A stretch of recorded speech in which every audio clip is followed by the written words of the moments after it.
Well, fans are pretty excited about Spider-Man Across the Spider-Verse, but when it was pushed from last April to this June, it caused a lot of questions on the delay. Now, we've got some behind-the-scenes reports that talk about why the film was delayed, and I have to say, it is a bit surprising.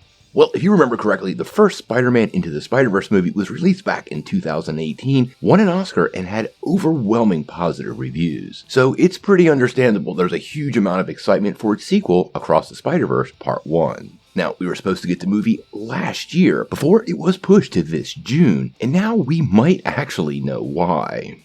Now, this report comes via The Town with Matthew Belloni, who is a former writer for The Hollywood Reporter and runs the Puck News service, which honestly has some great insights into the entertainment industry. Now, in a recent report, he dived a little bit into these delays, and it got me a little bit concerned. This is what he had to say.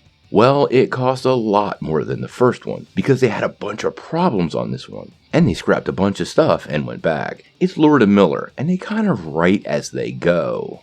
Now, we've heard this before about Lord and Miller. They actually worked on Solo, a Star Wars story, and the same problems prompted Lucasfilm to replace him with Ron Howard about halfway through the production. Now, they're not directing Across the Spider-Verse, but they are heavily involved in a creative process. But overall, honestly, from what I've seen so far, I'm not too concerned. Remember, this movie was delayed a while back, so that's likely given Sony and the creative team plenty of time to iron out any issues with the upcoming Miles Morales sequel. The fact that Sony is doing this so early in the process is nothing but a positive thing, even long before test screenings. Animation takes a long time to work out, and honestly, I think this is positive news. I actually really do hope there might be some spin-offs or maybe even a little short utilizing the material that was clipped, giving fans a taste of what could have been.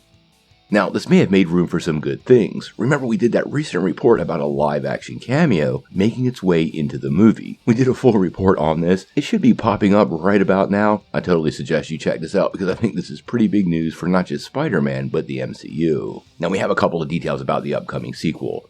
In Across the Spider-Verse, after reuniting with Gwen Stacy, our friendly neighborhood Spider-Man is catapulted across the multiverse, encountering a team of other Spider people who are charged with protecting their very existence in the multiverse. It appears this movie will see heroes clash, and Miles is going to find himself pitted against other Spiders and must redefine what it means to be a hero, so like in a Spider-Man tradition, he can save the people he most loves. The movie is set to be released on June the 2nd, so we only have a couple of months to wait. I expect some more trailers, news, and maybe even some new toys in the upcoming months, so I would keep your eyes peeled.